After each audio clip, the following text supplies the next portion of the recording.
Bonjour, c'est Gilles du site boursicoté.com. Voici l'analyse technique des principales matières premières pour cette journée du jeudi 22 août 2013. Sur l'or, nous avons assisté ici à une séance, une séance de range, un petit peu à l'image des précédents jours. Donc on se situe actuellement dans un range entre 1352 et 1385 $ l'once. Les cours ont encore évolué dans cette zone aujourd'hui, en témoigne ici le resserrement des bandes de Bollinger. Donc ce mouvement s'inscrit tout de même dans une tendance de fond qui reste plutôt orientée à la hausse.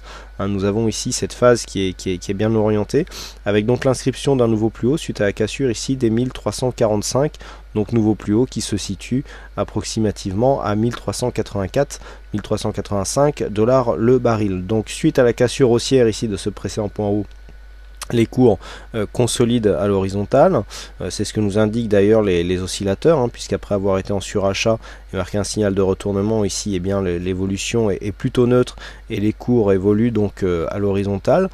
On est toujours potentiellement dans une tendance de hausse et a priori, tant que nous sommes ici au-dessus des 1346 $ l'once, qui correspond ici à ce dernier point haut, nous sommes pour l'instant à l'abri d'un retournement.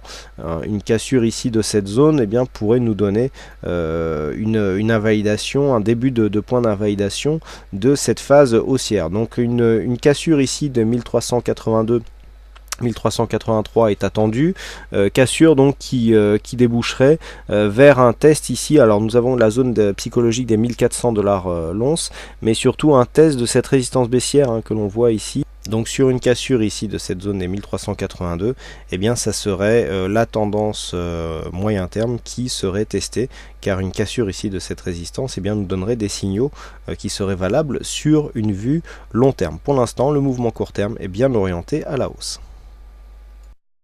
Et nous continuons avec le WTI, donc le WTI qui depuis ici l'inscription de son gap haussier évolue dans une zone de range et donc dans une tendance neutre. Donc le mouvement court terme ici est bien orienté à la baisse. Nous avons une possibilité de poursuivre ce mouvement dans une zone qui va de 105 à 105 $ 30 le baril, puisque nous avions ici cette zone qui a été confirmée ici comme une zone de point bas, qui pourrait bien se transformer en zone de point haut et donc de short possible.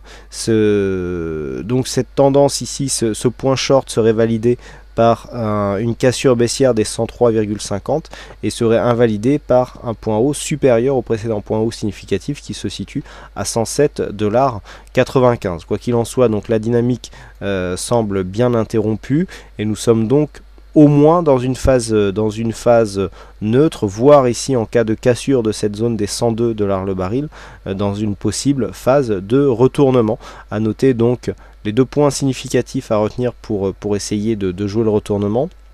Ici, cette zone de bas de range à 102 $ le baril, et deuxièmement ici la zone des 99, puisque sur un comblement, les cours pourraient bien retrouver une dynamique pour continuer sur une phase haussière. Donc il faudrait vraiment casser ces deux zones d'une manière assez dynamique pour vraiment valider un signal de retournement.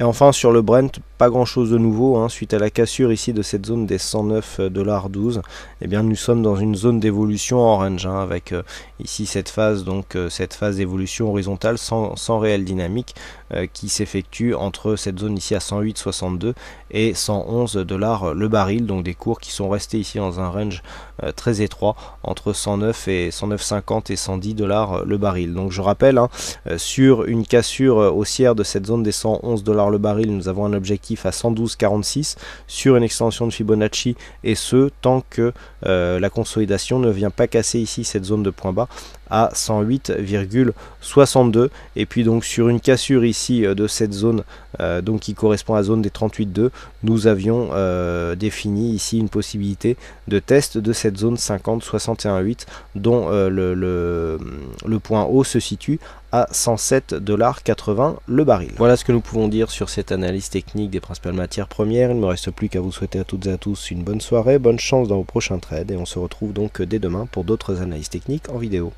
Bonsoir à tous.